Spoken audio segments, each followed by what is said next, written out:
Speedway Report is produced and broadcast by the Zeus Radio Network for Racers Reunion Radio. Well, the 2017 Indy 500 winner redeems himself in St. Louis after a rough day at Pocono. Speedway Report spoke to the Truck Series playoff field and has the story on our website. And historic Oxford 250 rolled off last night for the 46th time. All this and more. Welcome to Speedway Report. It is Monday, August the 26th, 2019. From the shores of Lake Norman in Race City, USA, Mooresville, North Carolina, I'm Patrick Reynolds, and thank you for joining the fastest half hour in racing. Don't forget to subscribe to our YouTube channel. Just look us up on Google or YouTube, Speedway Report with Patrick Reynolds. Never miss a podcast, no matter when we air them. You can catch all the archived ones, live stuff, as well as when we post them. Let's get to the Victory Lane lap for this weekend. I'm looking at as I read the date there, this is the last time that we'll have sunset after 8 o'clock here on the East Coast until next April. So the days are getting a little bit shorter as we stretch late into the summer. Big Labor Day weekend coming up. We'll talk a little bit about that later, too. The Victory Lane Lap, tell you who won what around the world of racing this past weekend. NASCAR's Xfinity Series was on the historic road course at Road America, Wisconsin on Saturday afternoon. This remains a bucket list track to me. Gorgeous road course, natural terrain. Here in the U.S., I've never been there.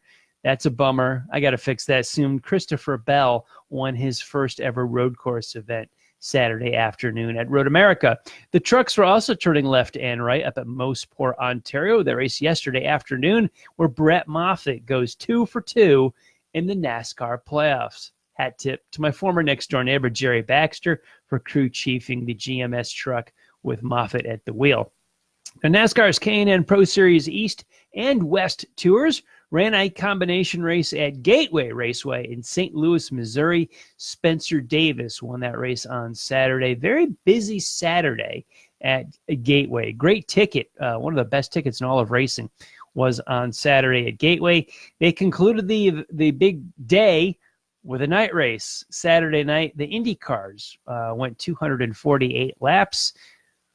500 kilometers for the Bommarito 500. Takuma Sato, winner of the 2017 Indianapolis 500, as well as public enemy number 1 just 1 week ago at Pocono, Pennsylvania, took the checkered flag. Outstanding race there on Saturday night. We're going to chat a little bit more about that. IMSA cars are up the road from our studios here in Lake Norman. They were at VIR, Virginia International Raceway in Alton, Virginia. In GT Le Mans, Nick Tandy and Patrick Pilet won in a Porsche, and in GTD, Jerome Bleakmolen and Ben Keating won in a Mercedes in their class. Over on the dirt, the Lucas Oil late models ran one of their big races of the year, the Dirt Million in Mansfield, Ohio. Who remembers when Mansfield was paved? I do. They ran some Truck Series races there. I was working at Germain Racing. We were setting up for an event Saturday night at the Charlotte Motor Speedway, and during the day they had this tremendous 3-wide battle. Darn near won the thing. I was prepping the cars for Mike Wallace to go that night at Charlotte. Todd Bodine had one of the Germain trucks. Darn near won at Mansfield. The crew comes in. They fly home from Mansfield on Saturday afternoon. They land at the Concord Airport. Do they go home? No. Those guys came over to the racetrack and visited us in the pit area during the race after they flew in from Mansfield. Great memory from that track, even though I've never been there. Well, it's covered in dirt now. The Lucas Oil Series ran the Dirt Million this past week. On Thursday night, 2-win preliminary features were taken by Jonathan Davenport and Scott Bloomquist. On Friday night, Brandon Shepard and Mike Marlar split the twin features. Saturday night's big finale won by Brandon Shepard. He takes home over $100,000 for the win. World of Outlaw Sprints still coming off their huge race at Knoxville. They were in the Great North, Rapid City, South Dakota on Friday night. Carson Macedo found his way to Victory Lane in the A-Main. And on Saturday night in Montana, Shepherd, Montana, Big Sky Country, Connecticut's own and Knoxville's winner, David Gravel, grab the A-Main on Saturday night. Now, the USAC Sprints were at a 4-night homestand at Kokomo, Indiana last week. Wednesday night taken by Justin Grant, Thursday night by Thomas Messerall, Friday by Logan Seavey, and Saturday night's finale won by Tyler Courtney. At our friends at Grandview, Pennsylvania, up on the hill, Rick Laubach won the small block mod feature, and Parker Golden takes the Sportsman main. I was heading or thinking of going to the Southern Modified Series race in Asheboro, North Carolina. The forecast was dismal. The actual weather was even worse. They pulled the plug on this race early. Sometimes we call tracks out for this and they fail. This one, I think, was a good call. The weather in the area here around Lake Norman was pretty vicious on Saturday night with thunder, lightning, bad storms. Anyway, the Southern Modified Series will return to Asheboro on Saturday, September the 7th. Then last night, probably one of the biggest short track, certainly one of the biggest pavement late model races of the year. The 46th running of the Oxford 250 up in Maine. Travis Benjamin became the third three-time winner of the prestigious 250 up in Oxford. All righty now, let's talk about what caught my eye over the weekend. If something caught yours, feel free to type it into the comments below, wherever you're watching us from. If you're watching us live on Facebook, please join the chat. And if you're watching a podcast later on, wherever social media platform you are, feel free to chime in on this one. One of the big things that caught my eye was, I've led to it already on social media, talked about it already earlier, was the drive by Takuma Sato on Saturday night in St. Louis. Started close to the front in the top 5, but dropped to about last on the field. The car not working right. He still came back to win as track position played a role in this. They used strategy, fuel mileage, tire strategy, went to pit. There was passing. You could pass.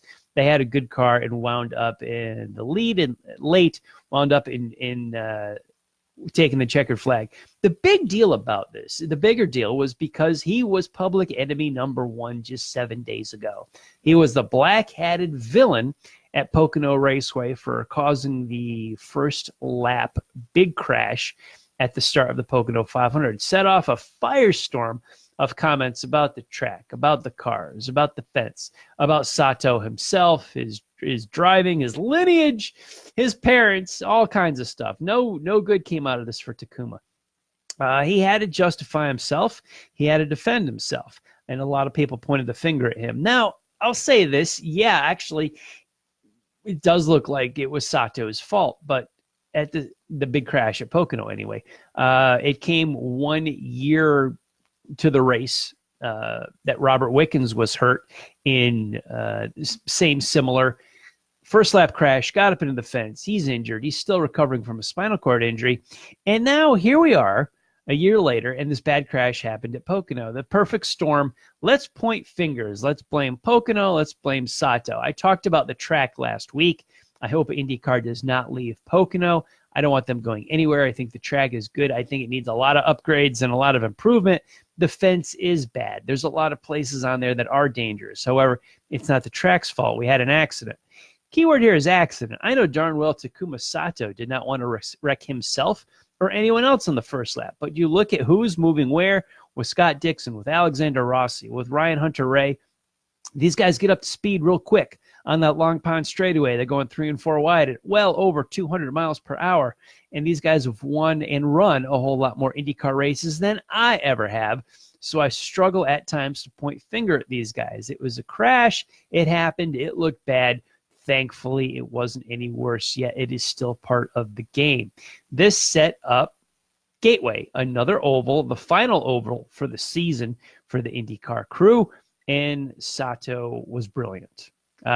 Drove a great race. The whole race itself was good. Not just Sato, because he dropped to dead last with car problems, came back to win. So the race itself had lots of passing, lots of star power, lots of upsets, lots of storylines. It was a very exciting race. Scott Dixon had mechanical troubles and put him in a hole to chase for the championship. Penske guys were strong. Joseph Newgarden is leading the championship standings, looks to be in good shape, but a whole lot can happen with Portland and Sonoma still looming on the horizon. The race itself was fantastic. And the crowd, oh my goodness, 42,000 on hand. Now, the grandstand was not a sellout. They've got a grandstand in turn 1 and 2 that they haven't used because they haven't had the crowd and they haven't needed it. They did open those up. It was not a sellout there, but a very healthy promotion. Lots of people on hand. And the TV ratings, not spectacular by any means. Still a fraction of what you would see for the NASCAR Cup Series. But I'm going to wave the flag for IndyCar racing on this one. Where is everybody? How are you watching all the NASCAR Cup races and complaining how bad it sucks, yet you're not even tuning into the IndyCar race, which doesn't suck? It's fantastic. On an oval, 1.25 miles, these guys rock. This was a great race. It was exciting, lots of passing, lots of storylines, lots to talk about. I watched the whole thing because, as I said, Asheboro, North Carolina got rained out. They pulled the plug on that. I was in front of the TV. And I watched the IndyCar race. Fantastic. It was a wonderful race. NASCAR fans, if you're filling it up on Saturday night and Sunday afternoon in front of NBCSN and then complaining and bitching about the product, come and join us on the IndyCar world. It is a great race. No stages, no playoffs. The racing is really good, and so are the personalities in the IndyCar world. We even had a little controversy. You get some finger pointing and some anger. We talked about that with Sato last week at Pocono. Fortunately, everybody's okay. The final lap of this race saw Joseph Newgarden go for a spin because, well, where he pointed the finger at was Santino Ferrucci. Ferrucci put on quite the show at the Indianapolis 500. He got into a whole lot of hot water and a lot of attitude adjustment needed in his 4A over in Europe last year. We'll talk about that. Probably don't have time to talk about it tonight. Big story last year. I thought he was putting nails in his coffin as far as his driving career goes. Now, this is a young guy. He's from my home state of Connecticut, from a town called Woodbury, also home of Chick Stockwell. My Danbury Race Arena natives and friends and fans remember one of the most legendary names to come out of the Danbury Race Arena in Stockwell. Ferrucci's from the same town, which isn't all that far really from Waterbury, and there's a great Italian population there. So the name Ferrucci up in Connecticut, whoa, what are you talking about? Yeah, you don't need to live in a big city. You can still live in New England and have some pretty strong Italian heritage. Ferrucci making a great name for himself, although, yeah, his attitude adjustment last year when he was racing in the lower Formula One levels, ran his mouth, did some bad actions. I thought his career might have been done, but he's making quite the name for himself in the IndyCar world. He led a lot of laps on Saturday night, got out of the groove a few times. What happened on the final lap is when he dove out of the groove in 3 and 4, he washed up into the marbles, came back, and he went right into the racing line, is what Newgarden was complaining about. Newgarden was coming along in the racing line. This was on the final lap of the race, chose to spin his car rather than center punch Ferrucci right in the back of his machine. So Newgarden goes around, and then the car is stalled, and he eventually coasts across the finish line. Newgarden is fighting for a championship. He is currently the points leader. This cost him plenty of points on Saturday night, that when you're going for a title and leading the way, you certainly need them. So he was pointing the fingers at Ferrucci for doing that, simply because you go offline, washed up the track, and your first instinct is to get your car back to the racing line. And Newgarden's argument was that you don't do that at a high-speed oval because it could be pretty dangerous and we could cause some problems, such as what we had at Pocono the last 2 years and what Newgarden almost had, but he decided to loop his car instead. Newgarden does not hold a commanding championship lead, but he's got a pretty healthy one, as Simon Pagenaud and Alexander Rossi try to hunt him down these next few races here. Portland International Raceway this Sunday, Labor Day weekend for IndyCar, as well as Throwback Weekend at Darlington for the Southern 500 on Saturday night. Now, I'm watching Sunday afternoon. I'm talking about the IndyCar race Saturday night. Yeah, I'm a race nut, so I had the TV on Sunday afternoon as well. And I'm flipping back and forth. Got the remote working, wearing the batteries out on it, between NBCSN and Fox Sports 1. I'm watching IMSA up at Virginia International Raceway and the trucks at Bowmanville, Ontario. And I'm going to go down my NASCAR complaint road again. Is the theme for the truck race? We were talking so much commentary about how many laps left in each stage and playoff points and playoffs and cutoffs and more playoffs, and I couldn't take it anymore. The channel went back over to NBCSN, which had the IMSA race up at Virginia International, and it pretty much stayed there, and I stopped going back to the truck race. It was just fundamental. I can understand two classes of cars racing at the same time, and you have a winner and a podium in each division. I get that, and they just raced. We dropped the green, we went the laps and the distance, and we raced, and we had a finish, and we had wins. That's all there is to it. That's how we're deciding championships. That's how we're running a race. Now, I don't know everybody in all these seats in the IMSA cars.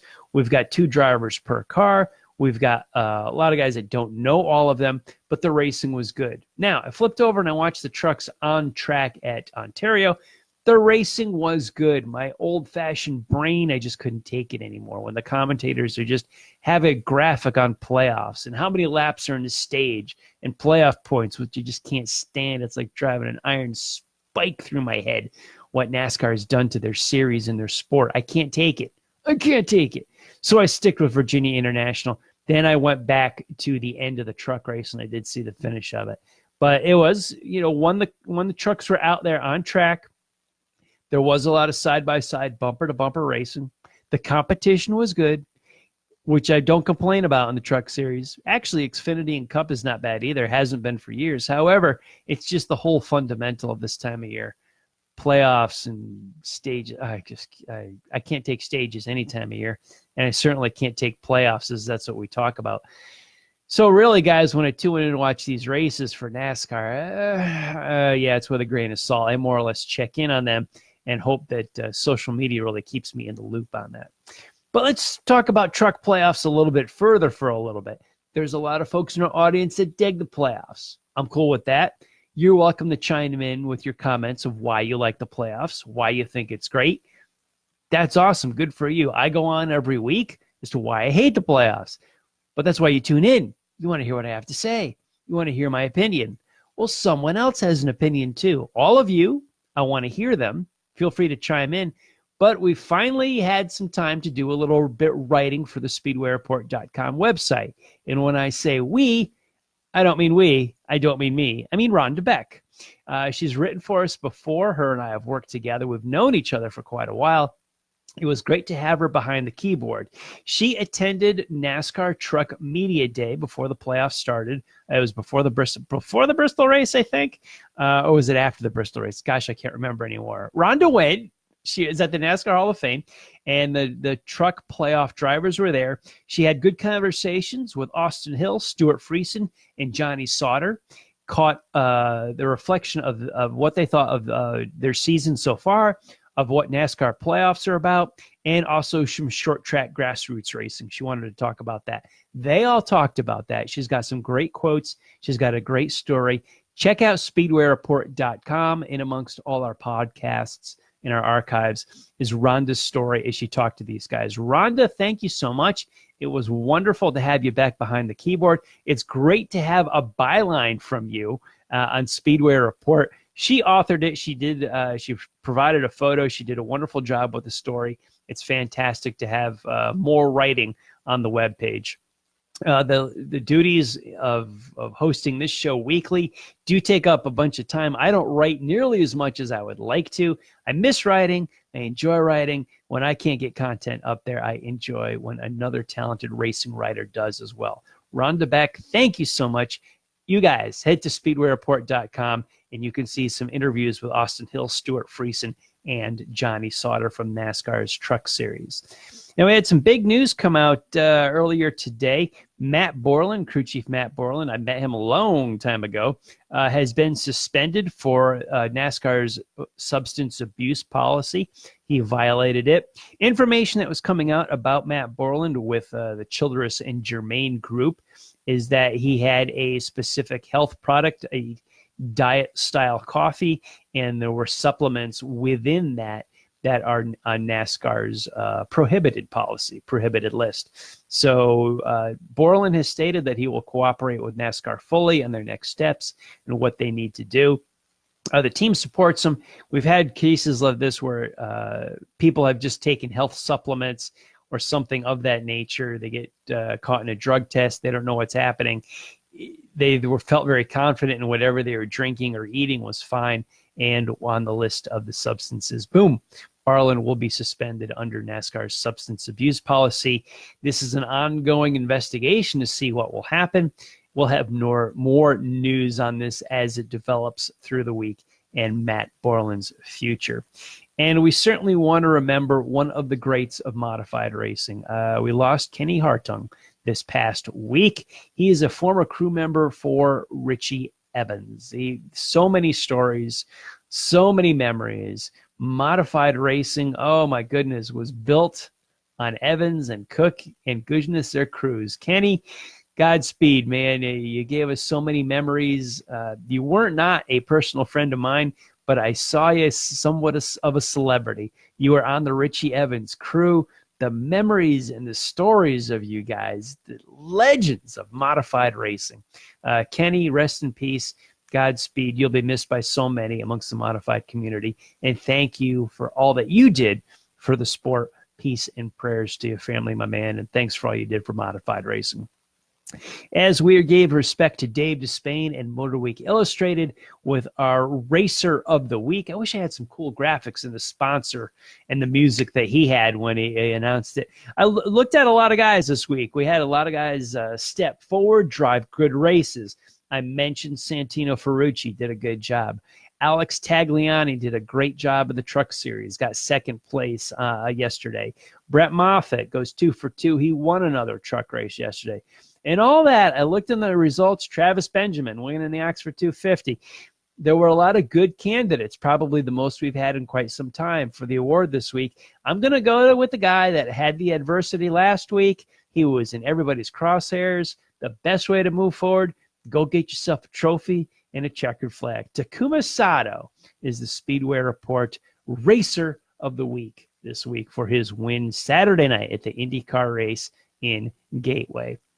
Keep up on the world of auto racing in between these shows on SpeedwayReport.com. This broadcast and all of our past shows are uploaded to the site. Now, you can see archives of our show. They're stored in a lot of places.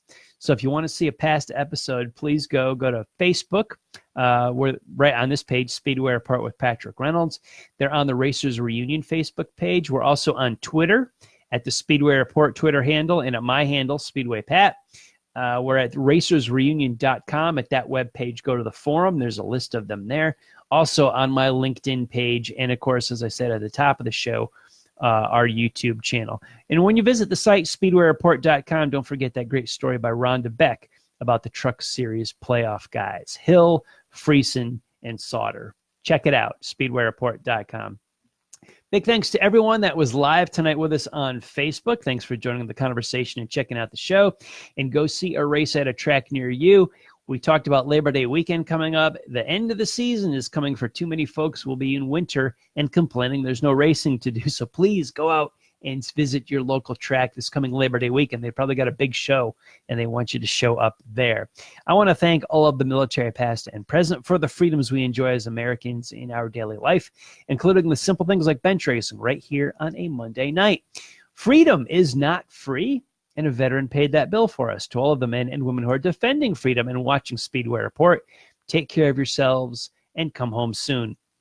A special salute to the teachers, school staff, firefighters, police officers, and paramedics in our own communities. They are quiet and modest heroes every single day. God bless and thank you. You have been watching Speedway Report from the shores of Lake Norman in Race City, USA, Mooresville, North Carolina.